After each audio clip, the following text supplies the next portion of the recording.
Herrería años 90. Estas palabras para ti no tendrán demasiado sentido, pero cuando yo las leí una mañana en mi bandeja de correo, mis ojos se fueron de inmediato a buscar al remitente, y me hizo una enorme ilusión ver que era alguien con quien había perdido el contacto hacía muchos años.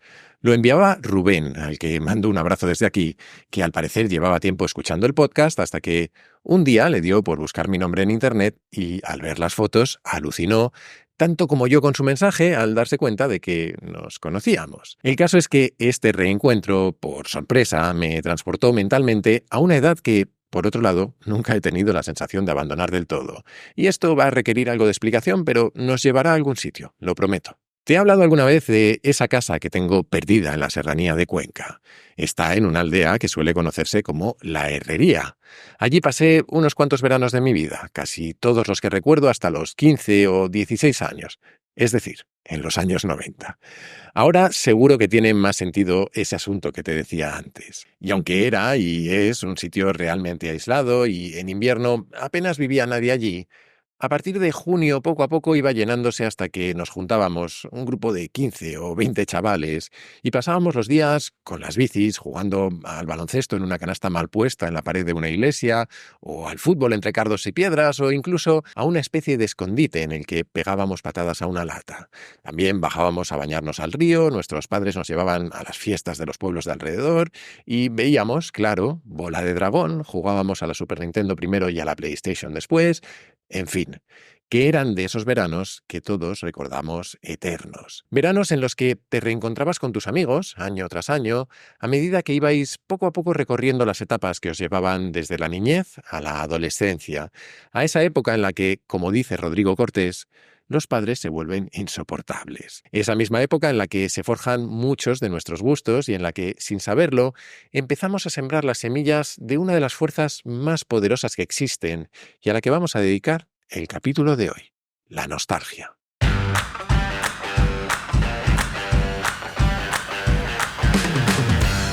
Soy Jaime Rodríguez de Santiago y esto es Kaizen, el podcast para mentes inquietas en el que te acerco a personas, a ideas y a técnicas fascinantes de las que aprender cada día.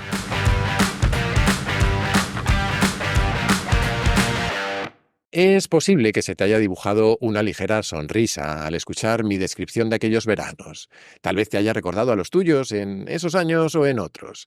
Si ha sido así, te recomiendo una película estupenda de Carla Simón llamada Verano 1993. O mejor dicho, Estiu 1993. O algo así, porque es un título en catalán y es probable que lo haya destrozado al pronunciarlo. Pero más allá de las películas, de las camisetas de COVID, de los frigopiés o de lo que sea que nos traslade momentáneamente a cada uno de vuelta a aquellos tiempos, lo cierto es que nunca los abandonamos del todo, aunque a veces no seamos conscientes de ello.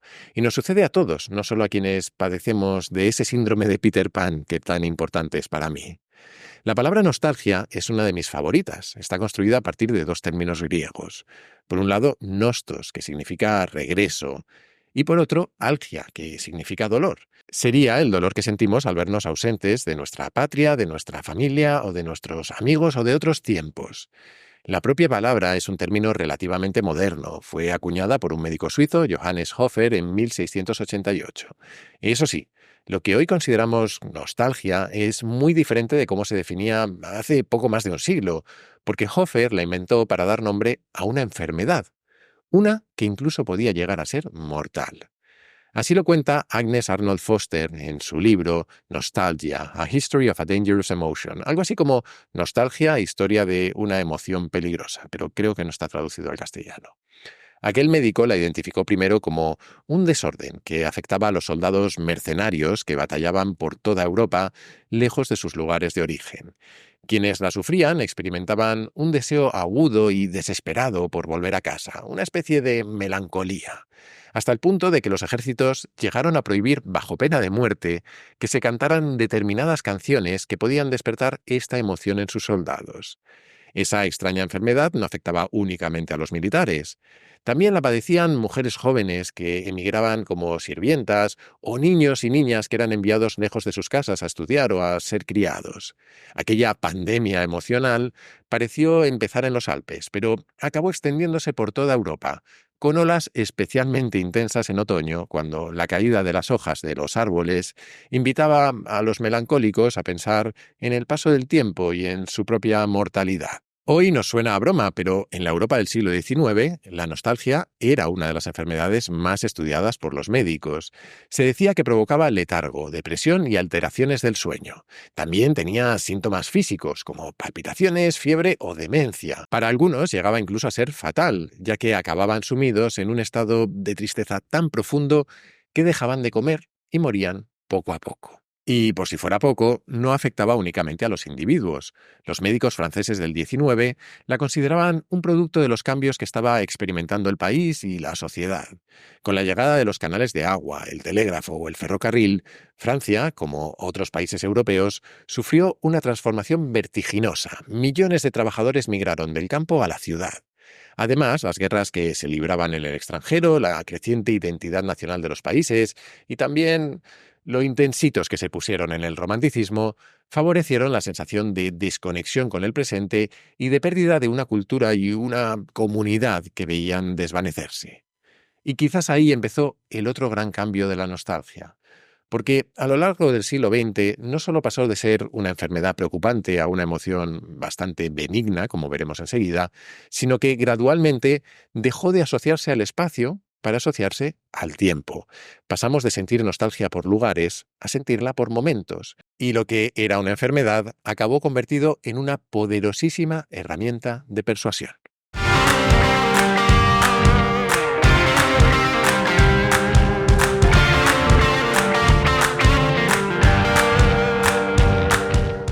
En 1995, la psicóloga Christine Baccio, o algo así, no sé bien cómo se pronuncia, desarrolló un cuestionario para medir cómo de nostálgica era una persona. Es una cosa bastante sencilla, te dejo en las notas el enlace por si quieres probar, pero básicamente consiste en puntuar de 1 a 9 qué y cuánto echas de menos diferentes cosas de cuando eras más joven. La familia, tus héroes o heroínas, no tener que preocuparte, lugares, música, alguien a quien querías y algunas cosas más. Y es que durante el siglo XX comenzamos a entender mejor que dentro de esa enfermedad que nuestros antepasados llamaban nostalgia, lo que había era una mezcla de otras dolencias, como la ansiedad o la depresión, junto a emociones absolutamente normales o fisiológicas y casi universales relacionadas con el anhelo o la añoranza. Digo casi universales porque es curioso cómo hay infinitos matices culturales, infinitas versiones de la nostalgia como la saudade portuguesa, la morriña gallega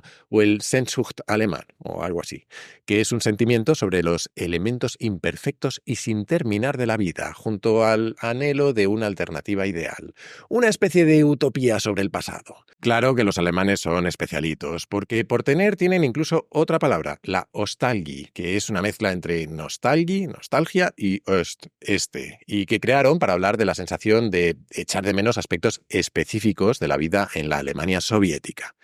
Toma ya con los alemanes. Pero más allá de esos matices culturales, lo cierto es que todos sentimos nostalgia a veces, y de hecho es una emoción casi omnipresente en nuestra sociedad. Como comentamos en aquel capítulo de la temporada pasada sobre si vivíamos en la era de la mediocridad, parece que la cultura pop de nuestros tiempos se dedica a reciclar una y otra vez ideas. Los cines se llenan de precuelas, secuelas, spin-offs y todo tipo de palabras raras que significan que volvemos una y otra vez a las mismas historias, a los mismos personajes o a los mismos tiempos. Incluso muchas de las ideas nuevas nos hablan de tiempos sobre los que sentimos nostalgia. Piensa en Stranger Things, en la peli de Barbie o en un libro como Ready Player One. Todas ellas obras disfrutables por sí mismas, creo, Barbie no la he visto, la verdad, pero que nos gustan especialmente porque están llenas de referencias que, como decimos en España, nos tocan la patata, que significa el corazón. No vaya a ser que penséis cosas raras quienes no conozcáis la expresión. Y por algún motivo, esto es incluso más cierto con la música. Hace unas semanas, los hermanos Gallagher anunciaron que volvían de gira con Oasis 15 años después de su ruptura y las entradas volaron y los precios de reventa se dispararon. Y lo mismo sucede con Blur o con referentes de generaciones anteriores como Bob Bob Dylan, Springsteen o Paul McCartney, o con estopa Rafael o Extremoduro en España. Cuenta Daniel Levitin, el autor de un libro llamado This is Your Brain on Music, algo así como "Este es tu cerebro cuando escuchas música", que las canciones de nuestra adolescencia son nuestras canciones. Nuestro desarrollo hormonal entre los 12 y los 21 años es profundo, mucho más que en otras etapas de la vida. Son además los años en los que se forja nuestra identidad y la música juega un papel fundamental en ambas cosas.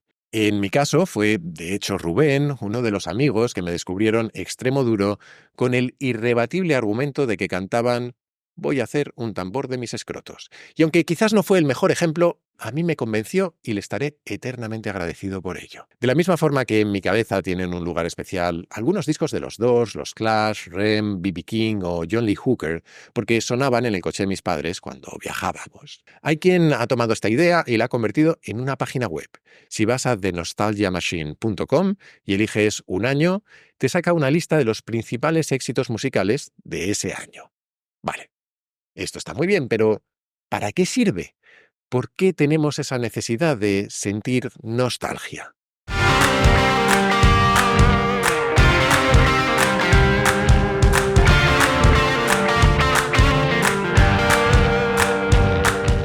Hemos hablado en el pasado del miedo, por ejemplo, y de cómo tenía una función evolutiva muy obvia, la de autopreservarnos e intentar que no muriésemos a las primeras de cambio. Pero lo cierto es que, si nos paramos a pensar en ella, la nostalgia es una emoción algo extraña y su función no parece tan obvia. Claramente debe ir más allá de simplemente hacernos sentir bien recordando tiempos pasados, porque, además, no siempre nos hace sentir bien. Dice la propia Christine Batcho, que mencionábamos antes, que consumir contenidos nostálgicos nos da una forma de pensar sobre quiénes somos y nos ayuda a dar sentido a nuestro propósito en la vida. Xi Yang, una catedrática china, explica que cuando experimentamos nostalgia tenemos una sensación de calidez, de cariño y de pertenencia, y que incluso hacemos una especie de viaje mental en el tiempo, y que todo eso puede ser especialmente reconfortante en momentos difíciles, ya sean personales o sociales. Ambas investigadoras coinciden en que la nostalgia cumple una función cognitiva que nos ayuda a seguir adelante porque fomenta la creencia de que las cosas irán a mejor porque ya han ido bien antes, y también que refuerza nuestra sensación de conexión social. Incluso aunque es un ejercicio reflexivo que hacemos a solas, los recuerdos nostálgicos casi siempre nos llevan de vuelta a nuestras relaciones con otras personas. Y por si todo esto fuera poco, según la propia Batcho, recordar las cosas mejor de lo que fueron tiene un propósito evolutivo. Dice que, si recordáramos fielmente cómo fueron las cosas, la mayoría de las mujeres nunca querrían tener más de un hijo. De alguna forma, por tanto, la nostalgia cumple el papel de hacernos la vida llevadera. De hecho, se han realizado estudios comprobando que tiene un efecto analgésico y que mientras reflexionamos sobre recuerdos nostálgicos de nuestro pasado, sentimos alivio del dolor físico. Pero, claro, no todo iban a ser ventajas. Con los humanos nada funciona así. Todo cumple su función en su justa medida y todo es negativo si nos pasamos. El psiquiatra Luis Rojas Marcos escribió un libro llamado Antídotos para la nostalgia, que yo no he leído y que además tiene bastantes años, así que no sé cómo habrá envejecido, pero sí sé que en él habla de cómo, cuando esta emoción nos atrapa y nos hace distorsionar e idealizar el pasado, empezamos a dejar ir muchas cosas. Entonces no dejamos paso a la innovación, al impulso o al avance personal. Dejamos de crecer y nos encadenamos al pasado, desconectándonos del presente. Dicho esto, por lo general y en las dosis apropiadas, se considera una emoción benigna, un respiro necesario que puede ayudarnos en momentos difíciles. Es un componente sano y hasta esencial de la experiencia de ser humanos. En el fondo, y hay estudios de esto también, la nostalgia nos ayuda a sentir que vivimos con más autenticidad, que somos quienes estábamos destinados a ser. Y hasta aquí el capítulo de esta semana. Kaisen y yo volveremos la que viene, pero como siempre te animo a suscribirte y recomendar el podcast allá donde lo escuches o veas, pero especialmente a tus amigos, que creo que es la mejor forma de que siga creciendo. Además, si quieres apoyarlo económicamente y ayudarme a que pueda hacer más y mejores contenidos, puedes unirte a la comunidad Kaisen, que tiene también un montón de ventajas. Tendrás acceso a un foro en el que encontrarás a otros curiosos compulsivos, recomendaciones de cientos de libros y películas, tendrás acceso a contenidos exclusivos como los guiones del podcast y a un feed privado para escucharlo sin publicidad y antes que nadie. También podrás reservar sesiones de mentoría conmigo, participar en los encuentros virtuales que hacemos cada mes y tener acceso prioritario a las grabaciones en directo. Vamos, que aunque pienso que el principal valor de verdad es ayudar a que el podcast siga adelante, he intentado que tengas muchos motivos para unirte. Si quieres hacerlo, solo tienes que entrar en mi web, jaimerodriguezdesantiago.com, y hacer clic en el banner rojo. Y desde esa misma web o desde mi Twitter, @jaime_rds, puedes hacerme llegar tus comentarios, tus sugerencias, lo que tú quieras. Siempre contesto, aunque a veces tardo un poco y a veces mucho y a veces muchísimo, pero acabo contestando. Y recuerda que si quieres participar en el podcast, puedes hacerlo enviando tus notas de audio por WhatsApp al siguiente número, 683-172-622, con el prefijo 34 si lo mandas desde fuera de España. Y esto es todo por hoy. Muchísimas gracias por estar ahí y hasta la semana que viene.